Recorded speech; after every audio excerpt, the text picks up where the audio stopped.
आज रात चलिए एक ऐसी बस में सफर करते हैं जो अपनी मंजिल पर कभी नहीं पहुंचती। ये कहानी तुषार नाम के एक आम यात्री की है, जिसकी उस रात की आखिरी बस की यात्रा शायद उसकी जिंदगी की ही आखिरी यात्रा बन सकती थी। जरा सोचिए, रात बहुत हो चुकी है, जोरों की बारिश हो रही है और आखिरी बस छूटने ही वाली है। अब दौड़कर बस में चढ़ते हैं और राहत की सांस लेते हैं। लेकिन क्या हो अगर उस बस का दरवाजा बंद होना असल में किसी जाल के बंद होने जैसा हो? तो कहानी की शुरुआत होती है एक ऐसी ही रात से। पूरा शहर बारिश में भीग रहा था, सड़कें एकदम सुनसान, और हमारी कहानी का हीरो तुषार ऑफिस में देर तक काम कर रहा था। उसे इस बात का जरा भी अंदाजा नहीं था कि बाहर अंधेरे में क्या चीज उसका इंतजार कर रही है। जैसे ही वो ऑफिस से निकला, उसने देखा कि आखिरी बस स्टॉप से निकल रही है। बस फिर क्या था, वो बारिश में भीगता हुआ, हांफता हुआ बस के पीछे भागा और दरवाजा बंद होने से ठीक 1 सेकंड पहले किसी तरह अंदर चढ़ ही गया। और बस इसी के साथ तुषार का सफर शुरू होता है। एक ऐसा सफर जो एक सुकून भरी रात से शुरू होकर एक भयानक रात में बदलने वाला था।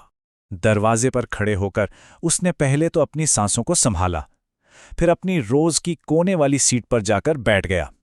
उसने चारों तरफ नजर दौड़ाई। बस तो एकदम खाली थी। शायद बारिश की वजह से सब लोग जल्दी घर चले गए होंगे, उसने सोचा। बाहर का माहौल अजीब सा था।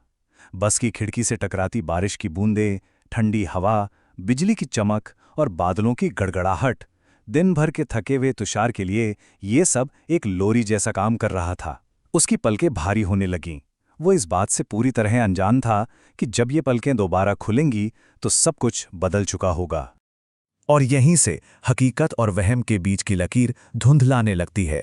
कुछ ऐसा होता है जिसका कोई मतलब समझ नहीं आता।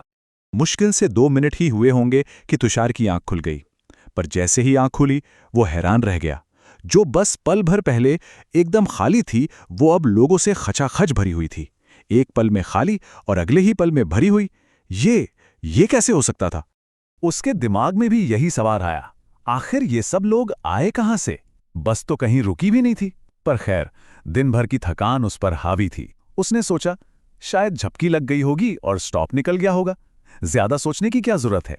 और ये सोचकर उसने फिर से अपनी आंखें बंद कर लीं। लेकिन जब आंखें दोबारा खुलीं तो वो भीड़ गायब थी। बस फिर से वैसी ही खाली, वैसी ही खामोश थी। नहीं, ये कोई सपना नहीं था, ये कुछ और ही था। बस तो खाली थी, लेकिन हवा में एक अजीब सी सर्द खामोशी थी। तुषार की बढ़ती हुई बेचैनी के बीच अब कहानी में एक नया किरदार आता है। एक ऐसा किरदार जो इस पहेली को सुलझाने के बजाय और भी ज्यादा उलझा देता है। तभी बस में बीड़ी की एक तेज महक फैली। तुषार ने जैसे ही मुड़कर देखा तो बगल की सीट पर एक बूढ़ा आदमी बैठा था। उसका चेहरा झुर्रियों से भरा था और उसकी आंखें ऐसी थीं जैसे रात के सन्नाटे को चीर रही हों।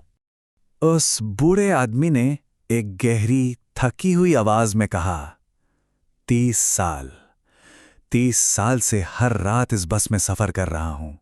आधी रात के बाद इस बस में कोई भी जिंदा इंसान चढ़ने की हिम्मत नहीं करता। उस बूढ़े ने अपनी कहानी सुनानी शुरू की। बताया कि कैसे साल भर पहले उसे यहीं एक आदमी मिला था जिसकी आंखों में कोई जिंदगी नहीं थी। उस आदमी ने बस इतना फुसफुसाया, तुम्हें यहां नहीं होना चाहिए, और फिर हवा में गायब हो गया। तुषार ने सोचा ये सब बूढ़े आदमी का वहम होगा, पर कभी-कभी जिन कहानियों पर हम यकीन नहीं करते वही सबसे ज्यादा सच्ची निकलती हैं। अब कहानी अपने सबसे डरावने मोड़ पर पहुंचती है। तुषार एक बार फिर जागता है और इस बार उसका सामना असली खौफ से होता है। जब तुषार की आंख दोबारा खुली तो बूढ़ा आदमी जा चुका था, पर बस खाली नहीं थी। सामने की सीट पर कोई बैठा था जिसका चेहरा एक अखबार के पीछे छुपा था। रात के 1 बजे एक खाली बस में भला कोई अखबार क्यों पढ़ेगा? तुषार की धड़कनें तेज हो गईं। उसके दिल में बस एक ही सवाल गूंज रहा था, आखिर उस अखबार के पीछे कौन है? तभी उस आदमी ने धीरे धीरे, बहुत ही धीरे धीरे अखबार नीचे करना शुरू किया, और तुषार ने जो चेहरा देखा वो शायद उसे अपनी पूरी जिंदगी याद रहने वाला था। एक ऐसा चेहरा जो खून से लथपथ था, जिसका सिर एक तरफ से बुरी तरह कुचला हुआ था, और आंखें वो आंखें एकदम खाली थीं, जैसे उनमें कोई रूह ही ना हो। तुषार की चीख उसके गले में ही फंसकर रह गई। इस भयानक मंजर के बाद कहानी अपने आखिरी पड़ाव की तरफ बढ़ती है, जहां इस बस का असली खौफनाक सच सामने आने वाला था। अचानक उस आदमी का चेहरा बिल्कुल साफ हो गया, मानो कुछ हुआ ही ना हो। वो मुस्कुराया और बोला, डर गए? इस बस में रात को अजीब चीजें होती हैं, यहां रुकना मत। और इतना कहकर वो चलती बस से बाहर कूद गया। ये एक चेतावनी थी या कोई मजाक? तुषार को जवाब नहीं चाहिए था, उसे बस यहां से निकलना था। जैसे ही अगला स्टॉप आया, तुषार ने एक पल भी नहीं सोचा और बस से कूद पड़ा। वो बारिश में खड़ा हाँप रहा था और उस बस को अंधेरे में दूर जाते हुए देख रहा था। और तभी उसने वो देखा जो सच था। वो कोई बस नहीं थी, वो एक जली हुई टूटी फूटी बस का कंकाल था। और उस कंकाल के अंदर खिड़कियों से उसे वही चेहरे झांकते हुए दिखे, वही बूढ़ा आदमी और वही अखबार वाला आदमी जो अब भी उसे देखकर हल्का सा मुस्कुरा रहा था। तो अगली बार जब कोई रात में आखिरी बस पकड़े तो एक बार आसपास देख लेना अच्छा है। क्या पता वो अकेले ना हो और बस उन्हें घर नहीं कहीं और ले जाने आई हो।